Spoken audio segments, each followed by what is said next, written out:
시간이 됐기 때문에 묵상 기도로 주일 예배를 시작하겠습니다.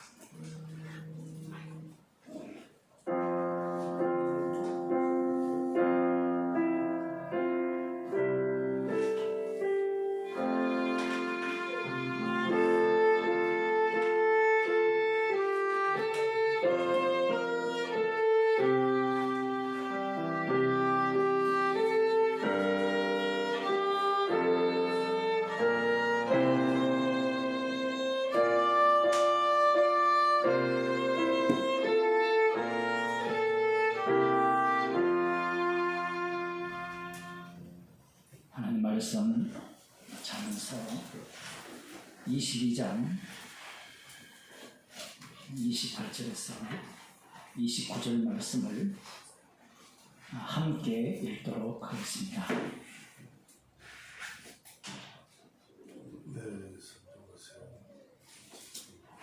내 선조에 세운 뱃지게석을 옮기지 말지니라. 네가 자기 사업에 근실한 사람을 보았느냐? 이러한 사람은 왕 앞에 설 것이요 천한 나라 앞에 서지 아니하리라. 아멘. 기도하시겠습니다. 우리를 주님의 품꾼으로 쓰셨기에 우리의 소유는 아무것도 없고 오로지 아들의 죽으심만을 증거하기 위해서 저희들에게 각양 은사와 선물을 수박으로 주셨습니다. 우리의 인생이 아들의 죽으심만을 증거하는 인생으로 인도하여 주옵소서. 예수님 이름으로 기도드리옵나이다. 아멘. 찬송가 454절. 그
7절에서 15절 말씀입니다. 우리 바이블 돌아오고 하세요.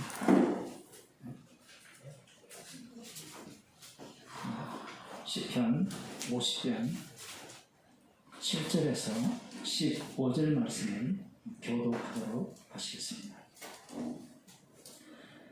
신약성경 838쪽입니다. 내 백성아 들을지어다. 내가 말하리라. 이스라엘아 내가 네게 증거하리라. 나는 하나님 곧 내 하나님이리로다. 내가 너의 재물을 인하여는 너를 책망치 아니하리니 내 번제가 항상 내 앞에 있으리로다. 내가 네 집에서 숫소나 내 우리에서 수염소를 취치 아니하리니 이는 산림의 짐승들과 천산의 생축이 다 내 것이며 산의 새들도 나의 아는 것이며 들의 짐승도 내 것이니로다.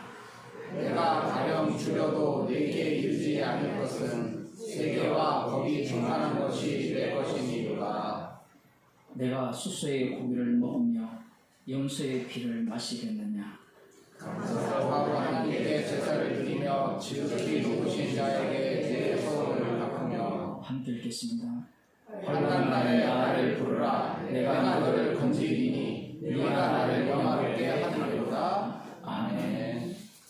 찬송가 88장입니다.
이 시간 우리를 대표해서 남명은 권사님 기도해 주시겠습니다.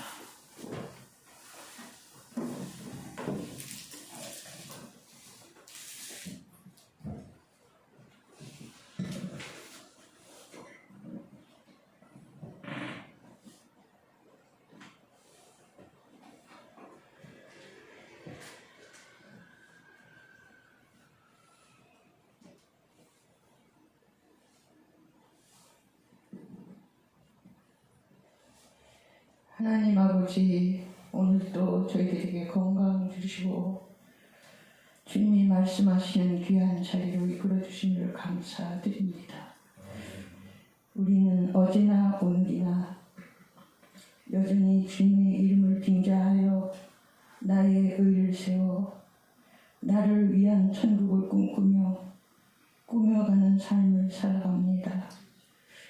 그러함에도 불구하고 우리에게 은혜를 베푸셔서 이 모든 것이 죄임을 알게 하시고 또 지옥 가기에만 합당한 자요 천국에 갈 수 있는 길은 우리에게 완전히 막혀 있음을 알게 하셨습니다.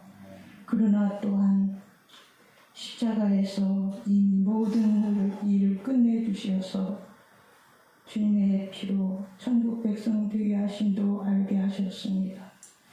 이 시간에도 말씀 속에서 우리를 합류시키사 이미 그리스도 고난에 참여한 자요 참여할 자로 드러나 십자가의 피말을 자랑하는 자로 덧입게 하옵소서.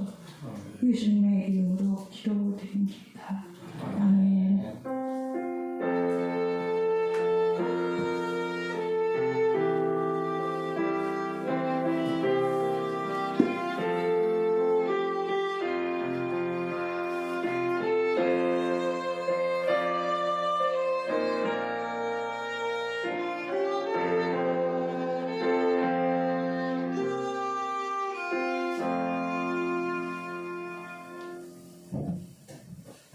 하나님 말씀 사도행전 22장 30절에서 23장 10절까지 보도록 하겠습니다.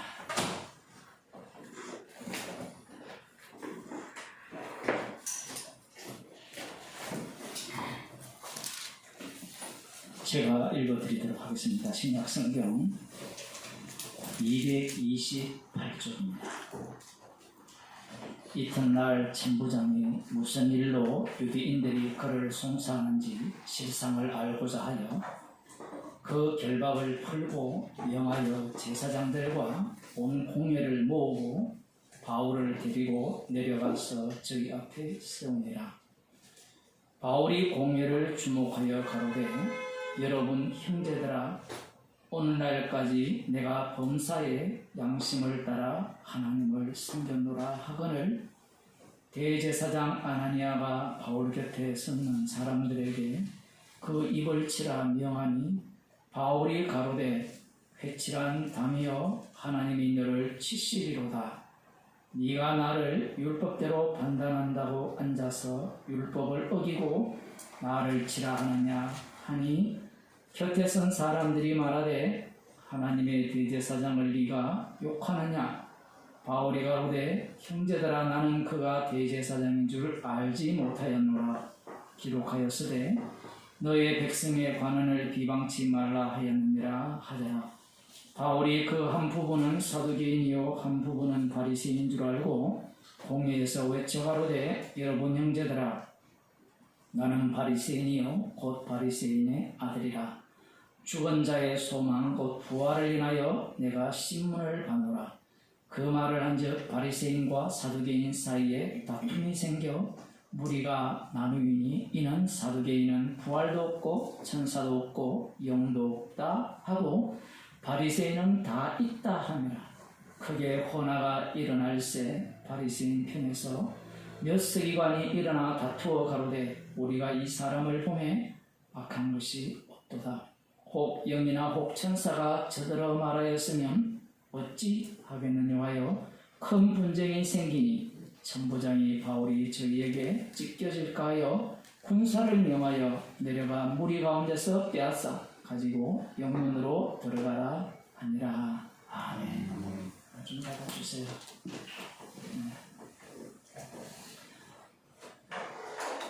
천부장이 사도 바울이 로마 시민임을 알고 결박을 풀어주었습니다. 결박을 풀어주었는데 오늘 본문에 보면 결박을 풀고 명하여 이렇게 또 말씀이 되어 있으니까 앞뒤가 안 맞는 것 같은데 감옥에는 넣었는지 어쨌든 이 고소가 송사가 들어왔기 때문에 거기에 대한 이제 정식 절차를 밟는 과정이라 생각하시면 돼요.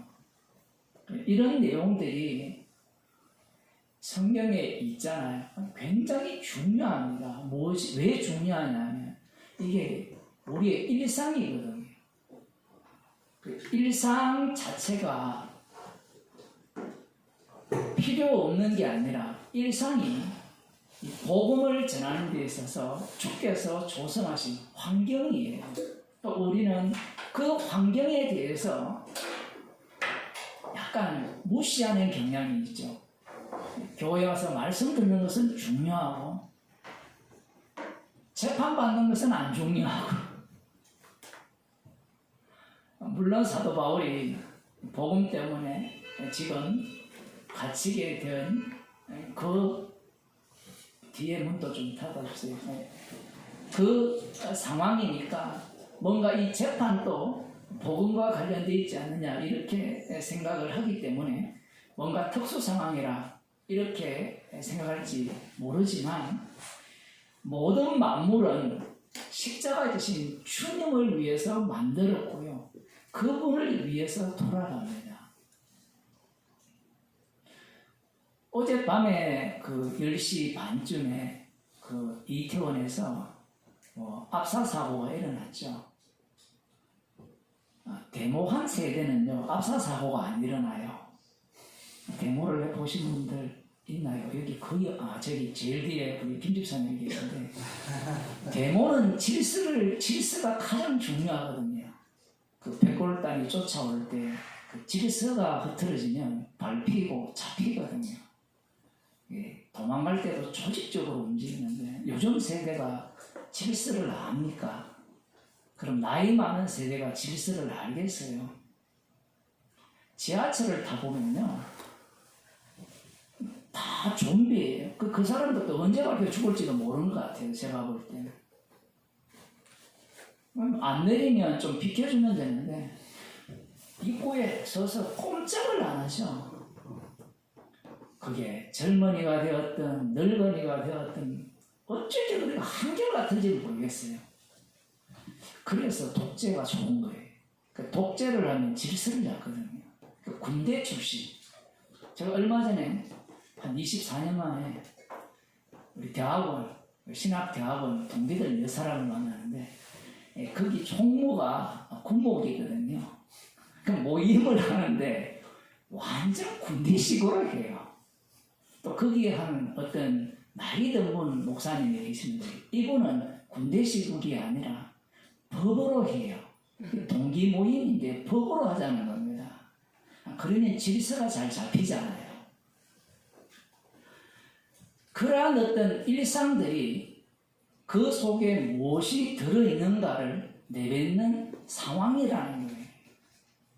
교회를 법으로 하자는 게 그 나이든 목사의 그 주장이거든요. 법 때문에 예수님이 살해당했거든요. 그럼 어제 그런 사건, 젊은이 20대, 30대, 그 우리 딸이 검색해 보는데 이런 이야기를 해요. 코로나로 2년 반 동안 죽은 20대, 30대가 한 60명 정도 된대요. 그런데 코로나 이 거리두기 해제에서 죽은 20대가, 20, 30대가 140명, 149명인데 10대가 한 명 있고 있으니까, 그런 사건을 보면서 성도들은 뭘 생각해야 돼요? 너도 저들과 같다라는 생각을 해야 되죠. 예루살렘 망대가 무너져서 죽은 저들이 누구 죄 때문입니까? 예수님이 그들을 향해서 뭐라고 했었어요? 십자가가 눈앞에 밝게 보인다는 것은 심판주가 우리 눈앞에 계시다라는 거예요. 안 죽어서 괜찮다. 이미 죽은 자는 이미 안 죽어도 죽든 거기에 밟혀 죽든 그 자리에 내가 없으라는 보장이 어디 있어요? 거기 가서 한번 보겠다고 해서 저도 갈 수 있잖아요. 그러면 제가 가서 거기서 죽으면 여러분 뭐라 하겠어요? 온갖 욕설을 다 할 거 아니에요. 그리스도 안에 죽었다. 이렇게 생각을 해야 되는데, 이게 우리들도 마찬가지죠. 당뇨 걸려서 얼마 못 산다는데 죽으면 그리스도 안에 죽은 거지 당뇨 걸려서 죽었습니까? 죄 때문에 죽은 건데. 당뇨 걸려서 죽은 사람 한 사람도 못 봤어요. 밟혀서 죽은 사람 한 사람도 못 봤다고 성경에는. 다 죄 때문에 죽은 거거든요. 그런데 사람들은 그걸 어떻게 해석을 합니까?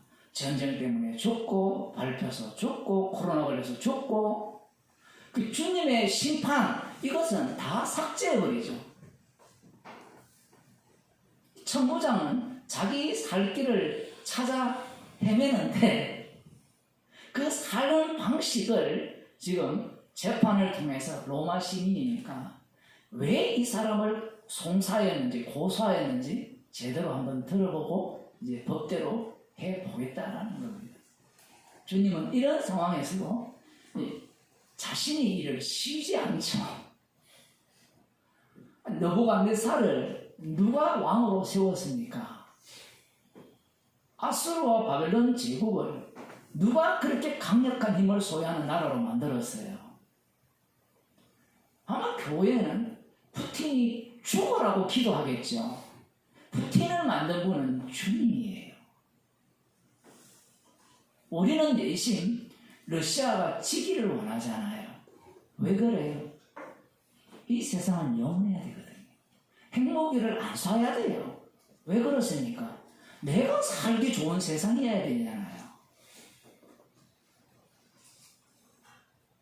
제가 설교할 때마다 강화문에서 왜 데모를 합니까? 내가 원하는 세상이거든요. 뭐 요즘은 또 뭡니까? 윤석열 퇴진하라고 또 데모하잖아요. 왜 그래요? 그 사람 꼴만 보면 열받아요. 제가 윤석열 예를 들었지만 반대도 마찬가지거든요. 이재명만 보면 열받아요. 그 내 눈에 제거해야 돼요. 제거. 이 사고가 뭔가 하면 자기가 심판주라는 겁니다. 내 마음에 안 드는 자들은 다 제거를 해야 돼요. 소송을 통해서 법대로 한번 처리해보자. 얼마나 좋습니까? 여러분, 법대로 하는 게 좋습니까? 막 하는 게 좋아요. 우리는 법대로 하는 게 좋아요. 어떤 경우에? 자기가 대장일 경우에. 자기가 쫄병일 경우에는 법대로 하는 걸 싫어해요. 교회도 마찬가지예요. 목사는요, 질서 잡히는 걸 좋아해요. 근데 교인들은요, 질서가 뭐가 중요하냐 이야기예요. 근데 그 교인들이 하나의 한 분야의 대장이 돼보세요. 질서 잡아야 돼요. 그걸 없애자는 말입니까? 뭐 계속 유지하자는 말입니까?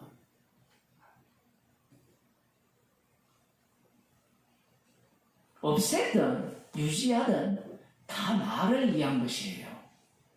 인간은 십자가 앞에서 자기의 의로움을 찾아갈 길이 없습니다.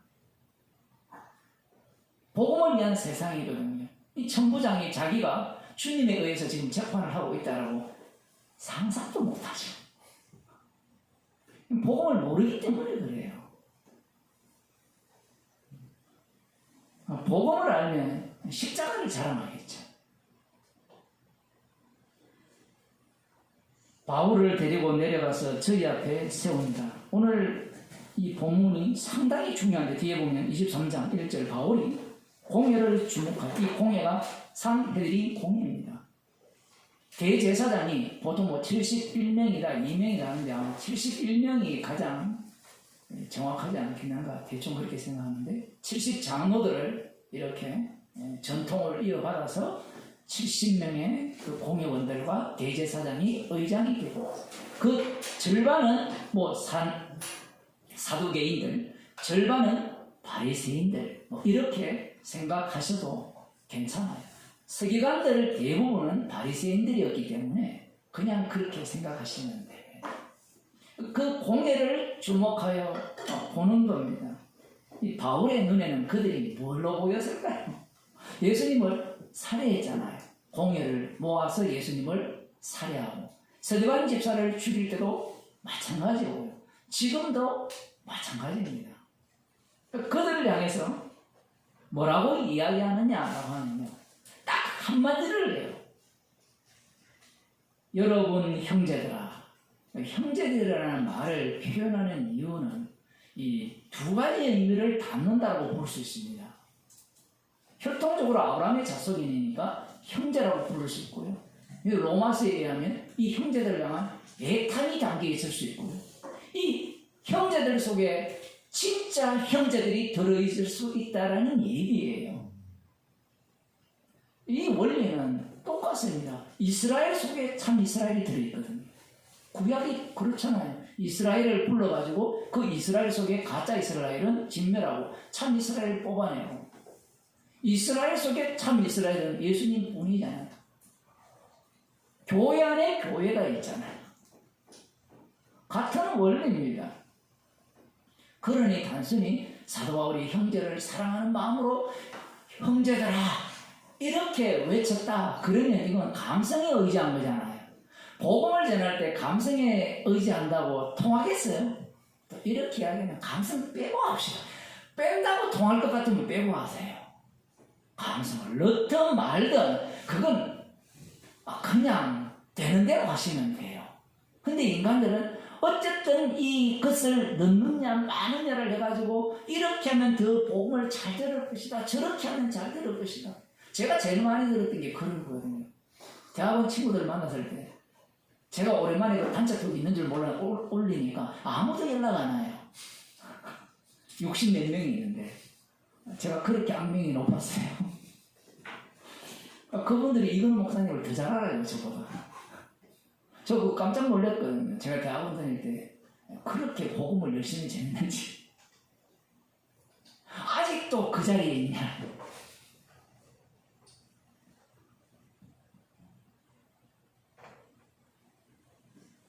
그때 이제 강한 어조로 표현을 많이 했거든요. 이건 아니고, 개혁주의는 아니고, 저 교회는 아니고 십자가가 복음입니다 라고 하니까 저를 좋아하는 사람이 아무도 없었어요. 제 친구 한 사람이 있었는데 그 친구 빼고는 다 싫어했죠. 그 중국에 가니까 옆집에 우리 동기가 와 있는데 저보고 이단이라고, 그 후배 목사한테, 저희 대학원 후배 목사한테 그렇게 얘기했다고 한 10년 후에 들었어요. 그런 식으로 이제 욕을 하는 겁니다. 뭐 앞에서는 웃을지 모르지만 그들이 주장하는 게 뭔가 하면요, 다 인정하자는 거예요. 너도 인정하고 나도 인정하라는 겁니다. 당신같이 이야기하면 누가 통하겠느냐 이 얘기예요.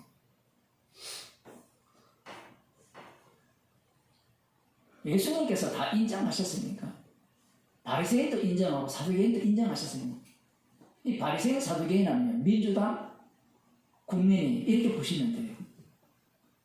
그들은 서로 자기가 옳다 하죠. 근데 예수님은 둘 다 틀렸다 그럽니다. 십자가를 이야기한다는 것은 내가 옳다는 이야기 아니에요. 다 틀렸다 이야기입니다. 아들의 죽으심만 진리라는 얘기거든요. 그 아들의 죽으심 앞에 내가 옳다, 나의 신학이 옳다.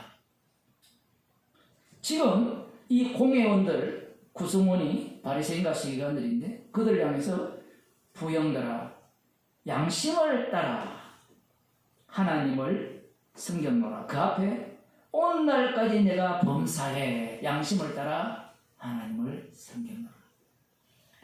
이 해석이 목사들이나 신학자들을 골치 아프게 해요.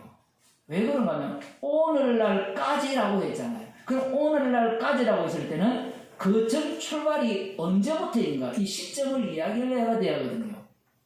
시점이 바울이 나면서부터 로마 시민이었지만 자기는 유대인 중에 유대인, 이스라엘 백성 중에 이스라엘이라 이야기했잖아요. 나면서 8일 만에 할례를 받았다. 그러면 나면서부터 할례를 유대인이었고 이스라엘 백성이었고 베냐민 지파였고 8일 만에 할례를 받았다라고 하면 바울이 오늘날까지 내가 양심을 따라 하나님을 섬겼다라고 할 때 이 기간을 그때부터 지금까지를 둘 거냐, 아니면 사도행전 9장에 예수님이 찾아오신 그 다메섹 도상에서부터 지금까지 둘 거냐 이 얘기입니다. 이걸 구분한 사람들이 있는지 모르겠어요. 제가 찾아본 바에 의하면 없어요. 왜 없느냐 하면 어릴 때부터 양심을 따라 하나님을 섬겼다에 초점이 가버리죠. 그래야 뭘 이야기할 수 있어요. 신앙이라는 것은 처음부터 변함없이 끝까지 양심을 따라 하나님을 섬겨야 됩니다. 이 양심이 엉터리라는 것도 몰라요. 여러분은 언제부터라고 생각하겠어요? 오늘날까지 내가 범사예요. 범사라는 것은요, 모든 일이에요. 여러분, 범사의 그리스도 안에서 행하고 계시죠? 성도는 범사의 그리스도 안에 사는 사람들이에요. 말씀을 들을 때만 그리스도 안에 사는 게 아니라, 복음을 전할 때만 그리스도 안에 사는 것이 아니라, 범사의 양심을 따라 하나님을 섬기는 자가 성도예요. 별로 동의를 안 하시는 것 같은데. 사도 바울이 이 성경 전문가들이죠. 물론 사도계인들은 모세오경만 믿지만 모세오경만 해도 양이 엄청나잖아요. 그 율법의 양이. 그들을 향해서, 그리고 대제사장이 있고요. 그들을 향해서 이렇게 외쳤어요. 여러분은 어떻게 들립니까? 어떻게 살았다고 들려요? 범사의 양심을 따라 하나님을 섬겼다 하면. 자, 태어날 때부터 다메섹 도상이 있고, 다메섹 도상에서 지금까지 이렇게 있으면 이 1부와 2부가 있잖아요. 그러면 여기에서 말하는 양심은 1부에 속했습니까? 2부에 속했습니까? 양심을 먼저 조금 설명할게요. 양심이 뭐예요? 그 로마서 2장에 나오죠. 로마서 2장 15절을 한번 봅시다.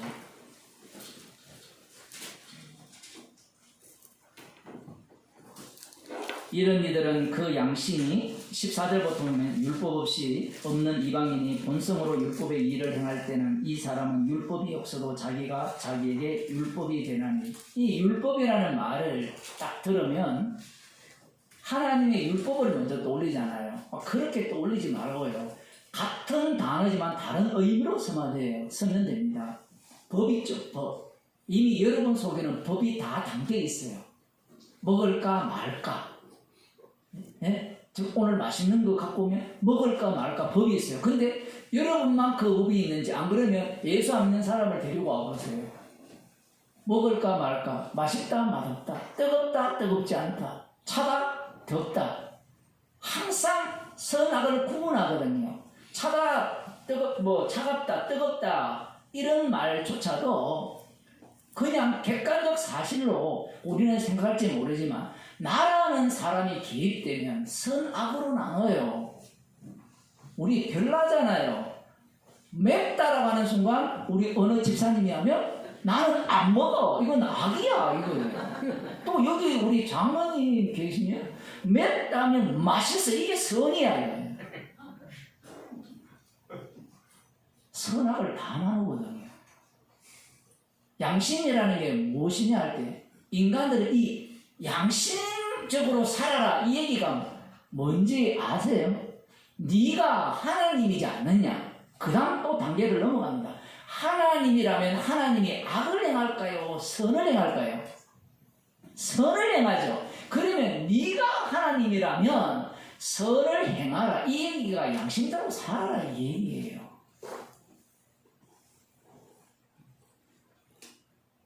그게 근데 통할까요?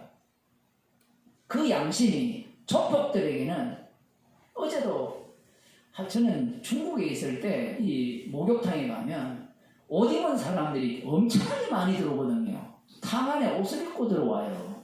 여탕에도 그런 사람들이 있는가 모르겠는데, 온몸에 문신을 하고 이렇게 용 그려서 들어오는 사람이 중국에도 엄청 많았는데, 제가 알기로는 한국에는 못 들어오게 한다고 들었는데, 어제 갔는데 옷을 입고 들어와요. 말을 못하죠. 두 사람이 덩치가 이런데 왜 옷을 입고 들어오셨어요? 그 세계에서 선은 무엇입니까? 조직이죠. 조직이 선이죠. 그러면 북한에서의 선이 뭐예요?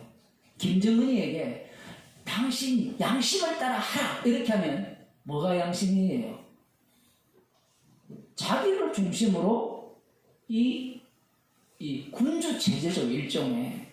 그 세계를 이루는 게 양심 아닙니까? 그러면 하나님의 교회 다니면 맨날 유월절을 아십니까? 혹시 유월절을 아십니까? 물으면 십자가 세언약을 아십니까? 라고 물으세요, 반문. 그게 뭡니까? 그쪽도 마찬가지죠. 무엇이 선입니까? 정치인들의 선은 딱 한 가지예요. 자기가 속한 당이 집권하는 게 선이에요. 그 외에는 없습니다. 옳고 그름 자체가 없어요. 상식적으로 그게 안 맞잖아요. 우리는 자기 나름대로 상식이라 하는데 우리가 갖고 있는 상식 수준이요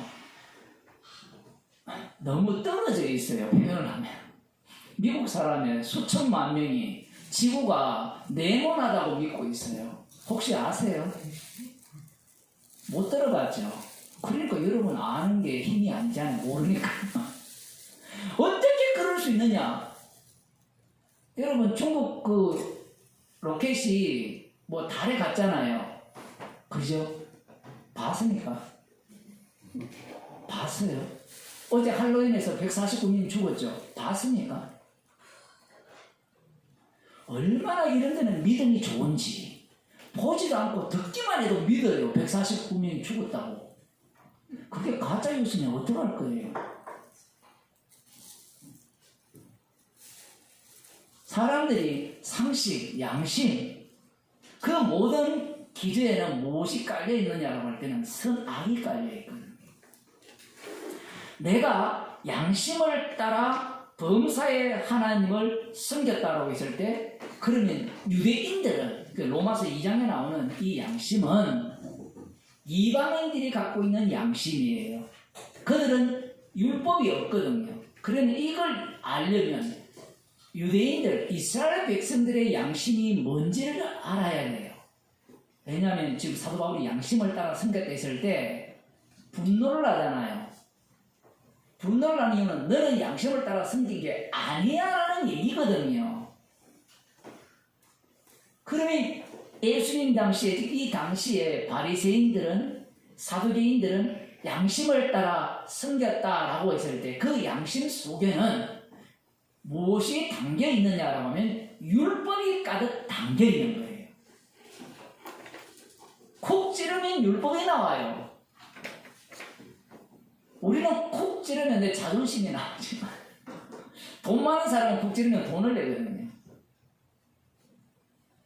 이들의 양심, 그 양심이 뭐냐? 백날 찾아도 답이 없어요, 여러분. 그걸 아셔야 돼요.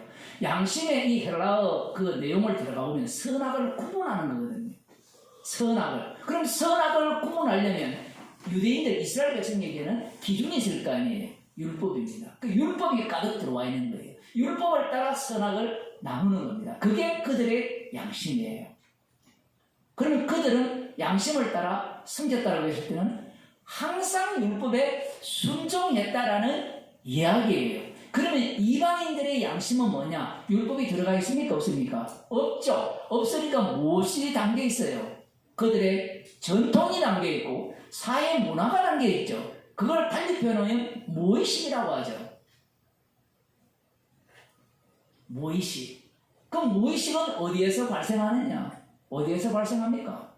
DNA에서 유전 받았잖아요. 그리고 환경 속에서 영향을 받아가지고 그것이 무의식 속으로 들어가고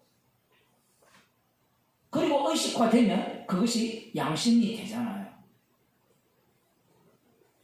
그 대통령이 되어서 맨날 술 마시는 게요. 그 사람에게는 악이 아니에요. 왜냐하면 검찰할 때 맨날 폭탄주 마시거든요. 맨날은 아니지만 이건 거짓 버릇인데 일주일에 한 번 정도는 폭탄주 마시거든요.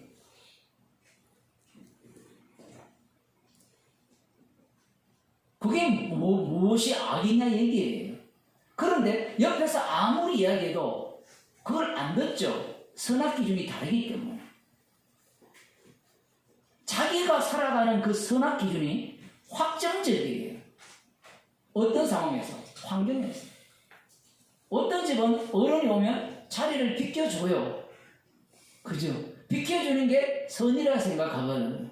그 요즘은 이 자리를 비켜주면 어른들이 그게 좀 고맙습니다 이런 게 되거든요, 애들한테. 그 자존심은 엄청나게 세고 자리는 앉고 싶고 자리 비켜주면 아유 고마워요 이렇게 하면 되는데 권사님은 그러시죠. 눈길 한번 안 주고 팍 앉아버려요. 그게 선이에요. 그 사람이에요. 나를 위한 선이에요. 그러면 이제 애들이 자리 안 비켜줍니다. 또 속으로 욕하죠. 세상이 다 그런 건 아니거든요. 부모한테 배운 사람들은 자리를 양보해요.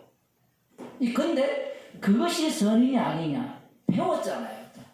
또 안 배운 애들은 뭐가 선이에요? 지 맘대로 하는 게 선이거든요. 그러한 어떤 선악이 있단 말입니다. 그래서 오늘 본문에서 사도행전에서 보게 되면 범사의 양심을 따라 섬겼다 했을 때 이것은 누구나가 다 공감할 수 있는 내용입니다. 유대인이라면 그러면 율법대로 섬겼다라는 거예요. 이 한마디가 이들을 죽이려고 하죠. 뒤에 보면 대제사장 아나니아가 바울 곁에 서는 사람들이 그 입을 치라 명하라. 이것은 단순한 행동이 아닙니다. 대제사장이 공예의 의장이잖아요. 입을 쳐라는 말은 저 입을 못 놀리게 해라. 입을 치고 좀 더 강하게 들어가면 그 입을 다물게 하면 죽이라 얘기거든요. 그거와 같은 이야기입니다. 이게 입을 칠 일입니까? 양심을 따라 섬겼다는 게. 그런데 이미 사도 바울은 자신이 다메섹 도상에서 주님이 찾아오신 이야기를 했죠. 그러면서 어떤 내용을 덧붙였어요. 자신은 하나님을 향한 열심을 갖고 있었다라고 이야기를 했잖아요. 그러면 이 대제사장이 양심을 따라 범사에 섬겼다라는 얘기를 어떻게 듣겠어요? 여러분 스스로 말은 안 하더라도 상상을 한번 해보세요. 어떻게 들었을까요? 만나기 전에 주님이 찾아오시기 전의 양심은 율법의 의로는 흠이 없도록 채워진 양심이죠. 그렇게 섬긴 것이 누구를 죽인 거예요? 예수님을 참된 주를, 심판 주를 십자가에 못 박아 죽였고 핍박했다라는 것이 양심이었다는 겁니다. 그걸 팍 찔러버리죠. 찌름과 함께 동시에 또 뭘 이야기합니까? 진짜 양심이 뭔지 아느냐? 바로 내가 핍박자요. 내가 주님을 살해한 자다. 그게 진짜 양심을 따라 범사에 하나님을 섬기는 겁니다. 이 두 가지 요소가 담겨 있는 거예요. 그러니 범사의 양심을 따라 하나님을 섬겼다 했을 때는 그 섬김 자체가 하나님을 살해하는 일이었다라는 거예요. 대제사장이 이 말귀를 알아들은 거예요. 수준이 여러분 이걸 많이 읽었잖아요. 여러분 이걸 깨달은 분도 있겠지만 이렇게 알아들은 사람 몇 사람 될까요? 못 알아들어요. 왜 그런가 하면 자기가 이 대제사장보다 수준이 더 높다고 생각해요. 우리도 그렇게 생각 안 합니까? 대제사장이나 서기관들이나 바리새인들보다 자기가 수준이 더 높다고 생각해요. 교회에서 그렇게 배워왔거든요. 어릴 때부터. 저들은 나쁜 놈, 저들은 못된 놈, 예수님의 말씀을 못 알아듣는 놈. 그 놈이 내 놈인데, 그 놈이 나인데, 그런 식으로 말씀을 읽고 배우니까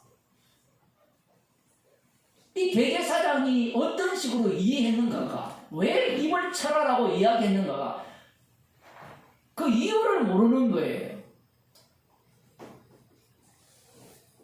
예수님이 말씀하실 때도 마찬가지였습니다. 유대인들은 예수님의 말씀을 다 알아들어요.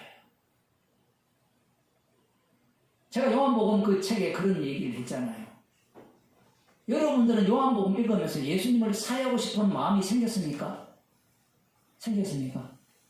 절대로 안 생겨요. 그러니 문제인 거예요. 자기 수준을 몰라요.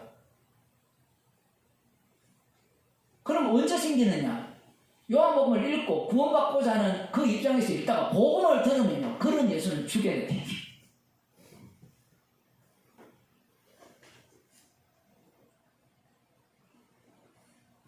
신학 자체가 한국이 되었던 전 세계의 신학이 되었던 구원론 중심이거든요.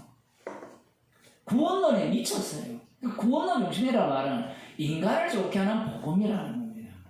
어떻게 하면 이 구원론을 더 확실하게, 더 분명하게 그렇게 증명할 거냐. 그게 이제 이단들이 나오는 통로가 된 거예요. 그 이단의 원초는 카톨릭이고 개혁주의예요. 종교개혁가들이 이단의 원초예요. 물론 그 속에 생명은 조금씩 빛을 보이고 있지만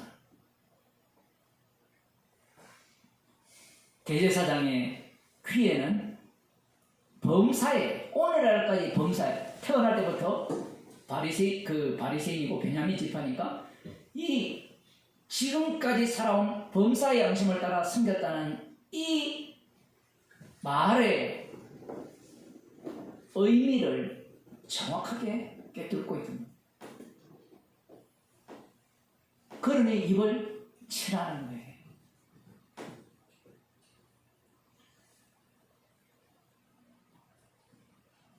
아까 로마서 이야기를 좀 더 하면 그 양심, 그걸 갖고 또 이방인들이 구원을 얻을 뭔가 접촉점이라 그렇게 또 이야기를 하는 인간들이 조금 있는 게 대부분이에요. 전도에 미쳐서 그래요. 지금 사복음서를 읽어보면 접촉점 자체가 없잖아요. 혈통이 날아갔다는 것은 인간에게서 나오는 모든 것들이 접촉이 안 된다는 이야기예요. 억지로 갖다 붙여도 안 돼요. 그래서 성령을 주신 거거든요. 여러분 신학교를 안 가봐서 그래요. 신학교 가면 다 그렇게 가르치거든요. 사도 바울이 지금 그런 이야기를 하는 게 아니에요. 그 양심이 예수님을 살해하잖아요. 그 양심이 누굽니까? 본디오 빌라도가 양심을 따라 판결을 하잖아요. 첫 번째 양심은 두려운 양심이었고 두 번째 양심은 죽여야만, 그들 말에 동의를 해야만 자기 자리를 보존하잖아요. 그게 양심이에요. 그래서 손을 씻잖아요. 이 사람의 죄에 대해서는 나는 관련이 없다. 그러자 바울이 좀 가만히 있으면 좀 안 얻어터질 건데 입이 살아가지고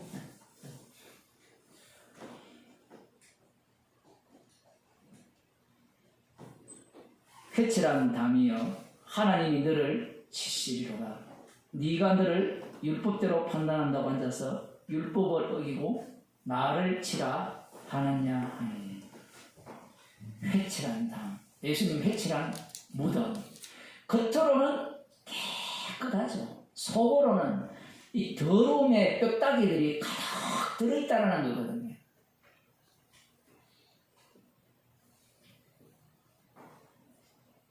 이 표현을 했다는 자체를 보면 이 말한 상대가 적어도 공회의원이니까 뒤에 보면 이런 얘기가 나오거든요. 나는 대제사장인 줄 알지 못했다. 이 말도 해석이 분분한데 그거 그때 가서 보고 적어도 사두개인 아니면 바리새인이거든요. 적어도 하나님에 대한 열심을 가진 자예요. 성전에 열심을 가졌든지 율법에 열심을 가졌든지. 그러니까 그들을 향해서 그들 중 한 사람이 입을 치라 명하니까 회칠한 담이야 하죠. 서로가 서로의 말을 다 알아들어요. 사도 바울이 지금 자기 얘기가 어떤 의미를 담고 있는지, 대제사장이 어떤 의미를 담고 있는지, 회칠한 입을 치라니까 회칠한 담이라 하잖아요. 엉터리라는 거죠. 너희가 양심을 따라 지금까지 범사에 하나님을 숨기는 자체가 회칠한 담이라는 겁니다. 사실 이게 복음이거든요. 얼마나 신나는 일입니까? 우리는 회칠한 담이에요. 그러니까 십자가로 말미암아 너무나 감사할 수밖에 없는데, 죄인을 불러오신 주님을, 빨리 죄인을 불러오신 주님, 그때만 그때하고 지금 빨리 나는 죄인 아니니까 이제 의인과 동행하는 주님, 그걸 인간들은 찾고 있거든요. 이들이 지금 화를 내는 이유가 회치를 한 담이 하면 아멘하면 되는데 자기는 회치를 한 줄도 모르죠. 왜 회치를 한 줄 모르는지 아세요? 여러분들도 똑같아요. 복음을 듣고 난 뒤에 나름대로 봉사하고 헌금하고 연보하고 기도해주고 그래 보세요. 자기를 회치를 한 담이라고 생각 못해요. 그건 인간 본능이 그렇습니다. 왜냐하면 뭐 하면 할수록 내가 된 줄 알거든요. 그래서 아무것도 안 하는 사람이 있잖아요. 헌금도 안 하고 봉사도 안 하고 얼마나 훌륭한지 몰라요. 회칠한 담이 안 되기 위해서. 이미 회칠한 담인데 뭘 되고 안 되고가 있어요. 담긴 것을 끄집어낼 뿐인데. 이 충격적인 말이거든요. 전체를 향한 말이에요. 회칠한다. 성전에 대해서 열심을 갖고 있고 율법에 대해서 열심을 갖고 있는 그들을 향해서 회칠하는 담이에요. 복음에 대해서 열심을 갖고 있는 우리들을 향해서 하시는 말씀이에요.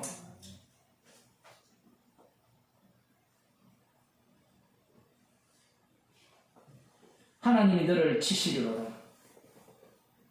무서운 말을 하죠. 너는 내 입을 치겠지만 하나님이 회칠한 담을 치실 것이다. 이걸 갖고 예정론 갖고 십자가에서 다 이루었다는 내용을 갖고 한번 설명해 봅시다. 이미 너 쳤어. 이렇게 말해야 돼요. 구원론에 미쳐 있는 사람들은요, 본문 해석을 다 자기 필요한 대로 해요. 71호다 하죠. 미래형으로 얘기해서. 그렇게 할 수 있는 이유가 뭔가 하면 지금은 은혜 받을 만할 때이기 때문에 그래요. 그 완료성이 드러나는 현장이에요. 그 성도는 증인이지 자기가 하나님이 아니에요. 모든 말씀을 다 알았다고 하더라도 아무 소용없는 자가 증인이에요. 우리는 알면 마치 자기가 하나님같이 되냐 생각하잖아요. 그래서 성경이 71호잖아요. 이미 너는 심판받았어. 우리는 그런 얘기 되게 좋아하거든요. 이미 안 믿는 자는 심판받았고 그 본문도 있고 지금 여기는 71호다도 있잖아요. 그럼 여러분 어느 걸 선택하겠어요? 기분 좋을 때로 선택하거든요. 그러면 주님은 뭘 주시겠습니까? 반대 말씀을 주셔요.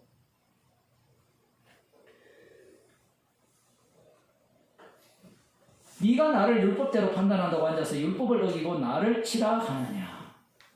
율법을 이 대제사장이 어겼습니까? 안 어겼습니까? 안 어겼죠. 이걸 왜 치라 했습니까? 범사의 하나님을 섬기는 놈이 나사렛 예수가 심판주라고 증거하고 있잖아요. 그분이 죽었다가 부활하셔서 만유의 주가 되셨다라고 증거하고 있잖아요. 그러면 이게 율법대로입니까? 아닙니까? 율법대로 아니죠. 율법을 여러분이 10,000번 읽어보세요. 십자가에 못 박힌 예수님이 심판주라는 내용이 나오는지. 안 나와요.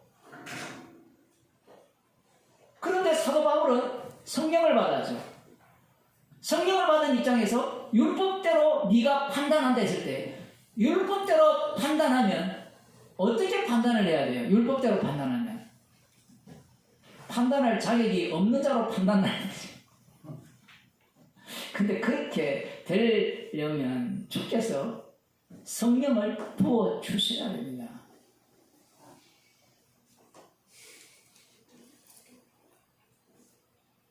구약에 재판관이 나오죠. 재판관의 가장 우두머리는 모세였고 처음에는. 그 다음 대제사장이 최종 재판관이고 그 위에는 누가 있어요? 여호와 하나님이 재판장이 되시거든요. 여호와 하나님이 재판장 되심을 증거하는 차원에서 재판을 하는 자들이 재판장이고 제사장들이에요. 지금 대제사장이 우두머리라서 이 대제사장의 판단은 구약에 근거하는 누구의 판결입니까? 여호와 하나님의 판결이에요. 사도 바울도 이전에 주님이 찾아오시기 전에 이런 판결을 갖고 있었죠. 여호와 하나님의 판결은 예수 믿는 자를 핍박하고 죽이는 일이다.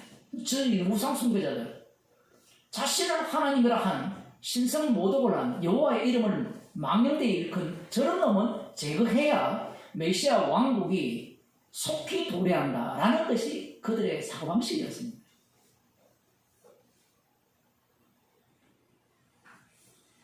율법대로 판단 인간은 할 수 있느냐? 판단을 자격이 없어요. 모세의 자리에 앉아서 재판이나 하죠. 그 재판은 최종 심판을 어떤 식으로 결론냈습니까? 육신을 입고 오신 하나님의 아들이신 예수님을 십자가에 못 박는 것으로 땅땅땅 판결을 내린 거예요. 그것이 그들의 판단이었습니다. 율법대로 판단한다고 앉아서 율법을 어겼다. 복음을 전할 때 좀 대화가 되도록 이야기잖아요. 그죠? 상대가 율법대로 살았잖아요. 산 사람에게 당신 율법 어겼어라고 하면 뭐라고 이야기했어요? 예를 들어 11조 했다 칩시다. 11조 했는데 당신 11조 안 했어라고 해보세요. 받아들이겠습니까? 복음은 이해시키고 납득시키고 받아들이는 이야기를 하는 게 아니에요. 지금 우리는 마치 뭐 납득하는 것 같고 이해하는 받아들이는 이야기하는 것 같은데 예수님이 말씀하셨을 때 어느 누구도 못 알아들었죠. 똑같습니다. 그러면 왜 복음 전합니까? 이 보세요. 정인이라고 수도 없이 이야기해도 아니 못 알아듣는데 왜 복음 전하는데? 그 지가 주가 되고 싶은 거예요. 그러니 간증하는 사람들 보세요. 내가 복음을 전해서 100명을 했고 교회를 10,000명 만들었고 20만 만들었고 다 내가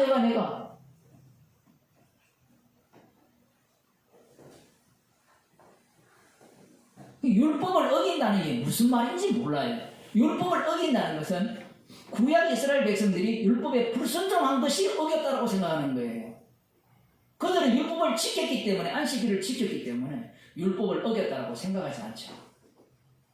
율법을 지켰다면 예수님 앞에 죄인이래요.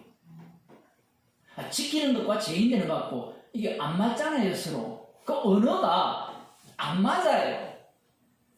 이 약속과 성취라고 하면 약속된 게 딱 성취되어가 이게 이가 맞아야 되는데 제가 수요일 그 설교를 했죠. 약속과 성취라고 했을 때 언약과 성취라고 했을 때 언약이 먼저입니까? 성취가 먼저입니까? 라고 물었잖아요. 그러면 당연히 시간상으로는 언약이 먼저고 약속이 먼저고 성취가 후잖아요. 그러니까 예수님을 살해하는 거예요. 왜 그런가 하면 성취가 되었을 때는 언약이라고 해석한 약속이라고 해석한 말씀대로 해석한 그 자체가 다 엉터리로 드러나거든요.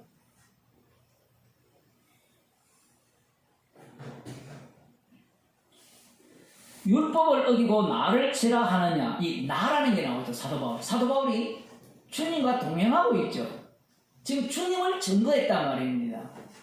그러면 율법에 순종했다면 주님 앞에 어찌할꼬 저는 죄인으로서이다. 불쌍히 없어서 이렇게 나와야 되는데 바울을 공격하죠. 바울을 공격하는 것은 뭐 누구를 공격하는 겁니까? 사도 바울이 자기의 경험이 있잖아요. 예수님을 만나본 적 없고 예수님을 핍박한 적도 없는데 주님이 나타나서 뭐랍니까? 사울아 사울아 네가 어찌하여 나를 핍박하느냐. 지금 네 하는 짓이 누구를 핍박하는 일인지 아느냐? 이 말은 나 건드리지 마. 이 얘기가 아니고요. 우리는 자꾸 엉뚱하게 자꾸 해석해요. 내가 주님의 종이니까 나 건드리지 마. 너 저주가 이런 식으로 해석하는 게 아니에요. 사도 바울이. 상대하는 분이 누군지 아느냐 이게 주님이라는. 내가 지금 주님의 그 십자가의 완료성을 실현하는 수레잖아요. 수레로서 지금 정가고 있는데 너의 눈에는 나가 보이지. 그게 율법 지키는 거냐 이게. 신약 성경에 보면 사도 바울이 이 많은 그 흔히 말하는 명령법이 나오는데 그 용어 자체가 잘못된 거거든요. 권면 이런 것도 잘못됐어요. 하나님의 말씀이에요. 그러니까 이 개혁주의자들이 얼마나 나쁜 놈들인가 하면 성경 말씀을 하나님의 말씀으로 인정해놓고 바울 서신에 가면 바울의 권면 이렇게 해석을 해요. 그 신학교에서 배운 걸 그대로 외치는 겁니다. 요한복음. 그 말은 나쁜 게 아닌데 요한이 썼으라고 하는 순간 뭘로? 너는 내 손안에 놀아놔야 돼. 이 얘기거든요. 바울이 쓰신 이렇게 발언함으로 말미암아 편지잖아, 편지. 편지는 내가 해석하기 나름이야. 그래서 바울 서신에 나오는 권면이라든가 명령이라든가 이거 단어를 다 나누거든요. 지 입장에서. 구약을 볼 때 그렇게 해석을 해요? 해석하지 않잖아요. 구약 전체가 계시를 하잖아요. 그러니까 이 악마가 뒤집어 쓴 거예요. 십자가를 제거하기 위한, 십자가에서 다 이루어졌다는 것을 제거하기 위한 그런 방식으로 성경을 해석하는 겁니다. 우리들도 똑같아요. 여러분 바로 스승이라고 보면 이렇게 살아야 되느냐 말 이렇게 나오지 십자가가 바르게 안 보여요.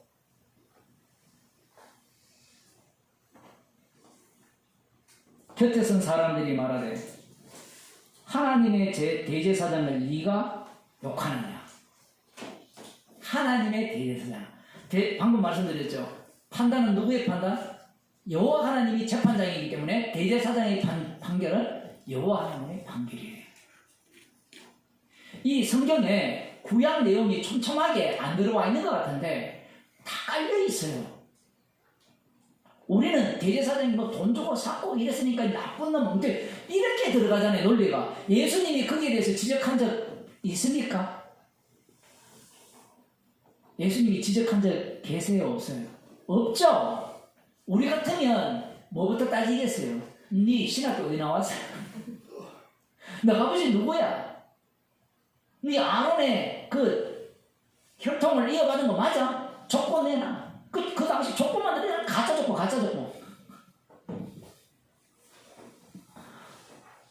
얼마나 웃기는 이야기입니까? 제가 학위 받을 때 그 학교에 학장이 코헨의 64대 제사장 이렇게 얘기하거든요. 저거들이 족보 다 만들어내는 거예요. 여러분 족보가 정확합니까? 여러분 조상 족보. 예? 다 조작질이거든요. 예? 족보 쓸 때 조작하잖아요. 조작 안 한다고요. 학사인데 석사 쓰고 석사인데 박사 쓰고 그런 거 안 보셨네요. 족보만 내는 거 안 보셨구나.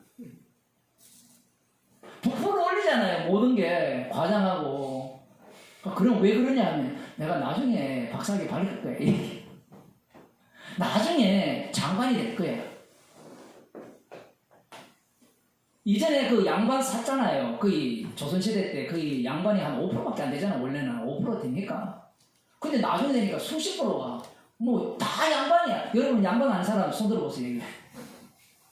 다 산 거잖아요. 족보 조작하고.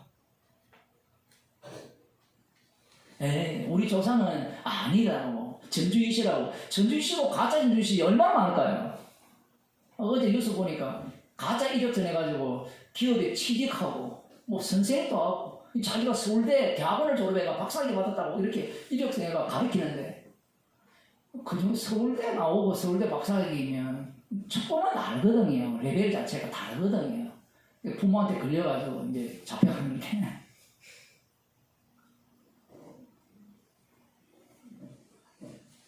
대제사장을 욕하느냐.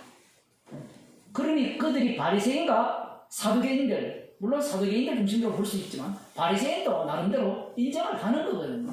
그러니까 사두개인 인정하면 바리새인도 인정한다고 보시면 돼요. 왜 이렇게 제가 우격 따짐으로 밀어넣느냐 할 때는 주님이 그렇게 보는 안목을 갖고 있어요. 한 사람이 범죄하면 모든 사람이 범죄했거든요. 그럼 바리새인 속에 사두개인이 다 집어 들어가고 사두개인 속에 바리새인이 다 들어가요. 대제사장 속에 모든 인간이 다 들어갑니다.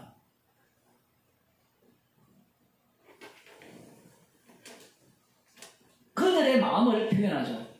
감히 네가 대제사장을 그런 식으로 판단을 해? 하나님을 그런 식으로 지금 판단해? 대제사장을 판단한 게 아니에요. 감히 나를 건드렸다는 것은 목사를 건드리면 누구를 건드린 거예요? 주의 종을 건드린 거고 주의 종을 건드렸다는 것은 주님을 건드린 거예요. 이 논리거든요. 헤아릴 새 것이 없어요. 목사를 백날 욕해보세요. 여러분 저주 안 받아요. 이미 저주 다 받았는데 무슨 또 저주를 받아요. 주님을 저주하면 저주를 받죠. 주 있는 소자를 건드리면 주님이 가만 안 둡니다. 내 소자에게 한 것이 내게 한 것이 되기 때문에. 그럼 소자 찾아 산말리 할래요? 소자는 못 알아보거든요. 예수님을 아무도 못 알아봤듯이 예수님이 보낸 소자는 아무도 못 알아봐요. 바울이 가로되 형제들아 나는 그가 대제사장인 줄 알지 못하였노라. 기록하였으되 너희의 백성의 관원을 비방치 말라 하였느니라 하더라. 자, 이 말에 대해서 두 가지 설이 있어요. 하나는 바울이 진짜 대제사장을 몰라봤다. 오랜만에 예루살렘 올라갔기 때문에 몰라봤다. 이런 이야기가 있고 또 다른 한편은 비꼰다는 이야기가 있어요. 제가 볼 때는 대제사장을 몰라볼 수가 없어요. 전체가 모이면 아니면 군종들이 워낙 지금 그런 상황은 아니거든요. 지금 바울이 자기를 변론할 수 있는 그것을 부여받았기 때문에 항상 영의정은 돋보이잖아요. 드라마를 보면 다른 사람은 전하 세자를 폐하옵소서 라고 하면 영의정은 앞에 서서 반대 의견을 하면서 전하 제가 저들의 그 요청을 감당치 못하게 사옵나이다. 그거 보면서 꼭 기도하는 것 같아요, 사람들이.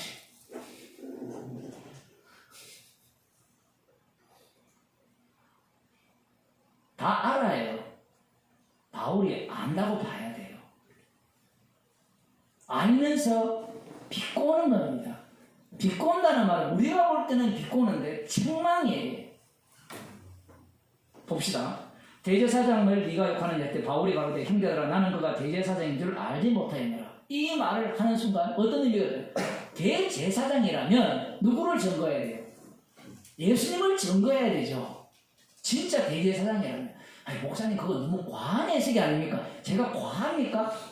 구약을 읽어보세요. 대제사장이 무슨 기능을 하는지. 장차 오실 희생물 대신은 영단번 제사를 드리는 영원한 대제사장을 증거하는 게 대제사장이잖아요. 진짜 대제사장은 그 역할로 살아져야 되고 우리 가운데 영원한 대제사장이 계시잖아요. 사도 바울이 그러면 대제사장 알았으면 이 말 안 했을까요? 예? 벨릭스 각하에게도 할 말 다 하는 사람이 대제사장이라고 이런 말 안 했겠습니까? 그럼 사도 바울이 했어요. 죽게 살게 하셨어요. 주님이 가만 안 둡니다. 그 입을 계속 말하게 하죠. 나는 그가 대제사장인 줄 알지 못하였느라. 기록하였으되 너희의 백성의 관원을 비방치 말라 하였느니라 하더라. 백성의 관원 비방하지 말라 했거든. 왜냐하면 그 백성의 관원 재판관은 주님이 재판장됨을 증거하는 대리재판장이거든요. 그를 비방한다는 것은 누구를 비방합니까? 여호와 하나님을 비방하는 거예요. 그러면 이 논리에 의하면 바울은 대제사장을 비방했으니 어떻게 돼야 돼요? 하나님을 비방한 거잖아요. 그러면 저주받아야 되죠. 이 논리를 치고 올라가 봅시다. 모르고 비방했다가 가만 그게 해결됩니까? 모르는 거 해도 제사를 드려야 되거든요. 제물을 드려야 됩니다. 알게 되었을 때.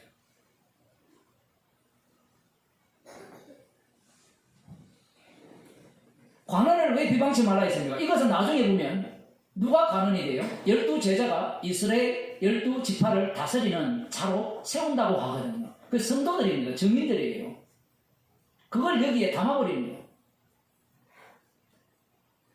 그래서 너희를 핍박하는 것이 너희를 핍박하는 것이 아니라 누구를 핍박하고 죽이는 일이 되겠습니까? 예수님을 핍박하고 죽이는 일이 되거든요. 너는 관원이 아니란 얘기예요. 이 정도 되면 성전 아닙니다. 이렇게 들어가야 되잖아요. 앞서서 예루살렘 올라왔을 때 여러분 그 생각하죠? 그렇게 생각하면 안 돼요. 그 상황 자체가 그렇게 내몰리면 그렇게 가는 겁니다. 정인이기 때문에. 우리는 바울이 완벽한 인물이 되기를 원하거든요. 복음 전하는 자. 저에 대해서도 똑같이 요구하잖아요. 복음을 전하면 목사님 내 기대치 거기에 충족한 목사가 되어라. 지금 한 열 몇 분이 앉아 계시는데 열 몇 분의 기대를 제가 어떻게 충족합니까?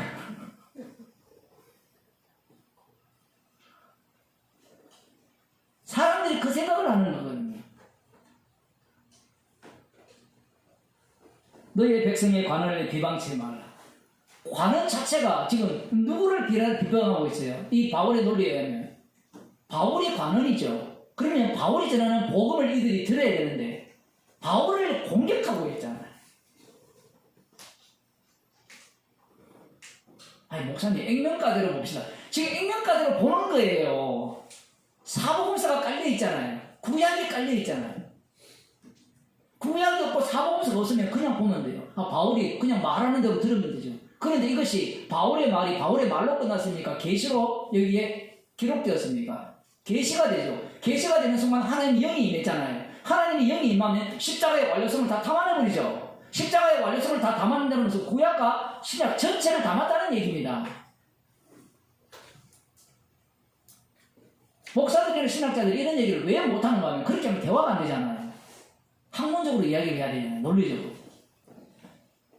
바울이 그 한 부분은 사두개인이요 한 부분은 바리새인인 줄 알고 공회에서 외쳐가로되 여러분 형제들아 나는 바리새인이요 또 바리새인의 아들이라. 아들이라 바리새인 아들이라니까 개딸을 생각하는. 개딸 반대편에는 뭐 있어요? 돼지딸이 있나요?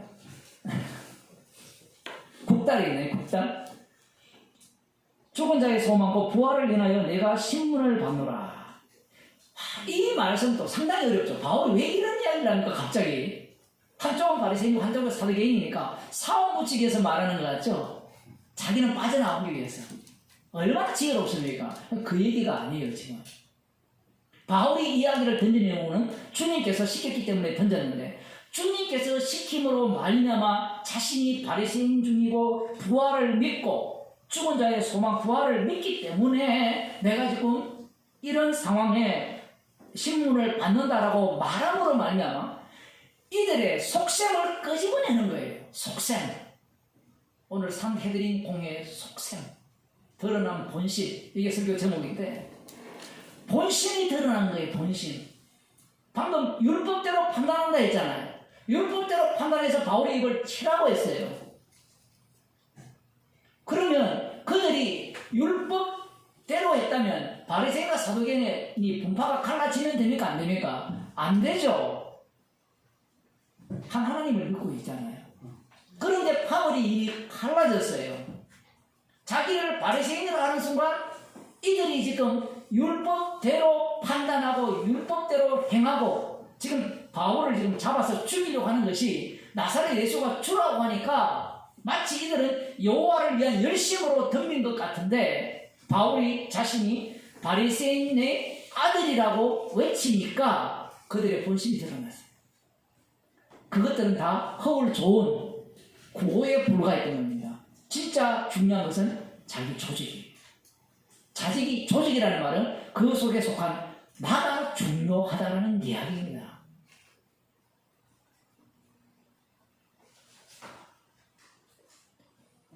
서로가 난리가 난 거예요. 그러자 서기관 몇 사람이 일어나서 바리새인 편에서 몇 서기관이 일어나서 완전히 막 다투어 말한다 이렇게 나오는데 우리가 이 사람을 보면 악한 것이 없도다. 갑자기 완전히 반대 이야기를 하죠. 뭐 율법에 대해서 순종한다. 말씀을 따른다. 새빨간 거짓말이에요. 뭐 복음이 좋아서 교회가 왔다. 여러분에게 하는 이야기입니다. 우리가 뭘 노리고 교회에 왔는지를 생각을 해야 돼요. 복음 앞에 빨리 탈로 나야 돼요. 아름다운 교회를 노렸다. 내가 원하는 꿈꾸는 교회상을 노렸다. 복음 앞에 박살 나야 되거든요. 이 바리새인 악한 것이 없도다. 내가 속한 편을 사수하기 위한 그러한 어떤 태도였던 거예요. 우리도 우리 편이 무너지는 걸 원치 않잖아요. 그 명목은 복음이고 복음만 전하면 되는데 우리 편은 무너져도 돼요. 목사는 무너져도 돼요. 목사는 사라져도 돼요. 교회가 없어져도 돼요. 그런데 우리 복음 전하는 목사님은 꼭 있어야 되고 유지돼야 되고 이 정신병자입니다. 그게 지금 이단들 집단이잖아요. 또 이렇게 그렇게 하면 목사를 개무시하는 사람들. 복음에 관심이 있어야 되는데 나에 관심이 있고 조직에 관심이 있는 그 본심이 드러난 겁니다. 그걸 이야기하기 위해서 주님이 이 상황을 몰아간 거예요. 물론 바울이 그것을 유도했을 수도 있어요. 그런데 이게 계시가 되는 순간 이들의 본심을 드러내기 위한 조치였던 겁니다. 후발적으로 자기가 안 거예요. 주님이 이들의 본심을 드러내기 위해서 나에게 내가 바리새인이라는 것을 말하게 하셨구나. 우리는 알고 들어가고 싶잖아요. 알고 들어가면 절대로 안 통합니다, 여러분. 주의 일은 주님이 홀로 하기 때문에.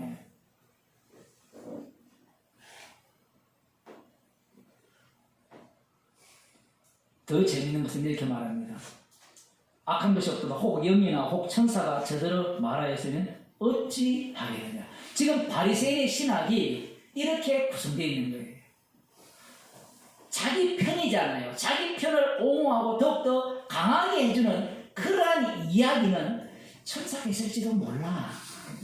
주님이 그렇게 말씀하실지도 몰라. 오늘날 교인들하고 똑같잖아요. 자기한테 좋은 말 되면 주님이 그렇게 하셨을 거야. 주님이 그렇게 하셨을 거야. 우리 아들 이태원 안 왔네. 우리 딸 궁금해 하거든요. 서울에 사니까 촌에가 서울에 사니까 우리 촌에 안 살았거든요. 저쪽에 사니까 어쨌든 촌에가 서울에 사니까 거기 안 갔을 거야.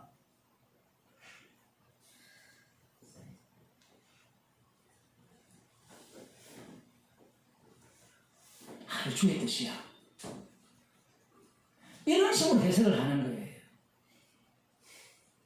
자기한테 이익이 되고 유용하면 다 천사가 말했고 하나님이 말씀하셨고. 여러분 친구들한테 사기를 치세요. 기도하는 가운데 하나님께서 당신한테 가서 너에게 가서 이렇게 이야기하더라. 그렇게 전해보세요. 처음에는 미쳤나 그러는데 나중에 진짜인가? 그러네 이래가요. 왜냐 안 맞는 게 없거든요. 요즘 무당들이 워낙 많기 때문에 제가 그저께 강의를 나눠보니까 손가락을 보면 사람의 성격을 나는데요. 성향을. 왼손을 보면 다 들어보셨죠? 맞을 것 같죠? 맞기는 화 맞아요. 그 점치는 거 있죠. 64개. 그거하고 똑같은 원리예요. 100명을 끌어모아서 통계를 내는 겁니다. 그걸 과학이라고 이야기하는 거예요. 왜 점보지 말라고 하나님께서 말씀하시는지 아세요? 점보지 말라고 말씀하셨으면 과학 통계에 갖고 점을 못 치도록 주님이 조치를 해놔야 되는데 또 그것도 조치를 안 해놨어요. 또 점 보면 맞는 확률이 한 40~50% 되도록 또 해놓으셨네. 그러면 여러분이 점을 칠까요? 말씀을 들을까요? 100%점 칩니다. 왜냐하면 말씀은요 모르거든요. 점은 적어도 40%의 확률이 있어요.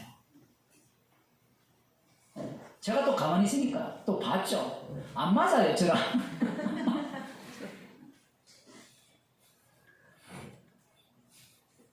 그렇게 거짓말을 해대도요 사람들이 믿거든요. 왜 믿습니까? 말씀이 없기 때문에 그래요. 이 인간이 얼마나 웃기는가 하면 그렇게 말하면 내가 그러네? 나도 그러네 하니까 그렇게 돼요. 또 인간이.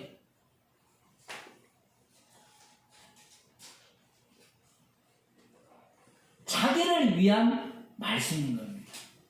결국 이런 이야기들은 율법 전체가 누구를 위한 말씀으로 해석했다는 거예요?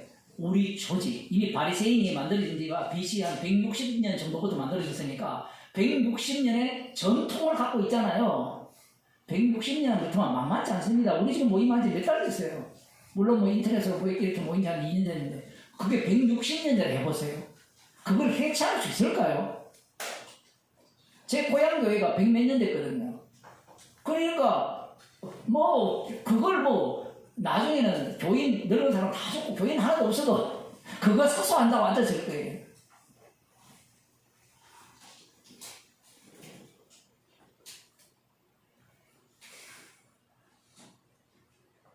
그러자 큰 분쟁이 생기니 저끼리 싸워요. 이게 악마의 세계입니다. 하나가 되었다가도 자기 조직에 문제가 생기면 자기 조직을 사수하기 위해서 갈라졌다가 또 복음이 나오면 또 하나가 되어 공격해요.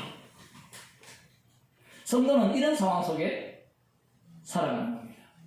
놀랍게도 여기에 천부장이 또 개입을 해요.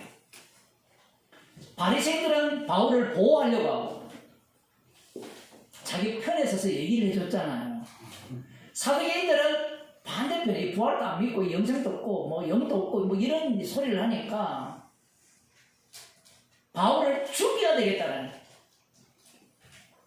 처음에는 나사렛 예수가 주님입니다. 여기에서 지금 이들이 분노한 자리에서 갑자기 이거 우리 조직이 이게 문제가 생기는데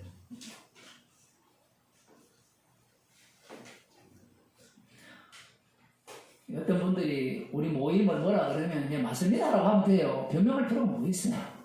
복음을 전하면 되지. 자, 그럴 때 이 천부장이 개입을 하여서 바울을, 여기 성경의 표현이 좀 있습니다. 무리 가운데 빼앗아 가지고 영문으로 들어가라. 이렇게 이야기를 해요. 들어가라 하니라. 복음을 전하게 하기 위한 조치예요.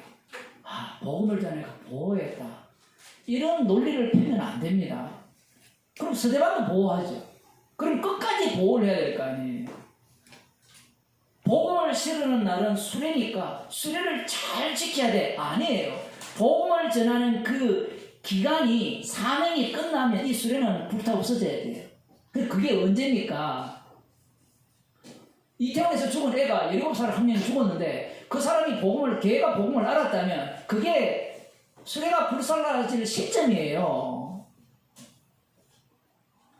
사명이 우리를 죽이지 내가 내 병이 나를 안 죽여요.